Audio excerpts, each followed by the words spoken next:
బాలీవుడ్ నటుడు సైఫ్ అలీ ఖాన్ పై దాడి కేసులో పోలీసులు కొంత పురోగతి సాధించారు. మధ్యప్రదేశ్కు చెందిన ఓ వ్యక్తిని అదుపులోకి తీసుకుని గుర్తు తెలియని ప్రదేశంలో విచారిస్తున్నారు.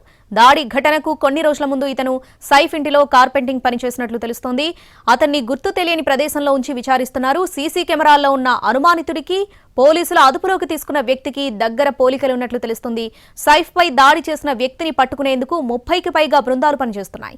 సైఫ్ పై దాడి తర్వాత నిందితుడు బాంద్రా నుంచి లోకల్ రైల్లో వెళ్లిపోయాడు. ఆ తర్వాత అతడు సీసీటీవీలో కనిపించలేదు.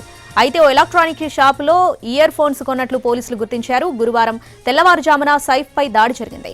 ఫైర్ ఎస్కేప్ ద్వారా ఇంట్లోకి ప్రవేశించిన దొంగ కొన్ని గంటల పాటు లోపలే ఉన్నాడు. తెల్లవారుజామున 2:30 సమయంలో సైఫ్ కొడుకు జహంగీర్ గదిలోకి ప్రవేశించాడు. ఆ సమయంలో కేర్ టేకర్ అరవడంతో సైఫ్ గదిలోకి వచ్చాడు. ఈ సమయంలోనే ఘర్షణ జరిగింది. సైఫ్ ను కత్తితో పొడిచి పారిపోయాడు దుండగుడు.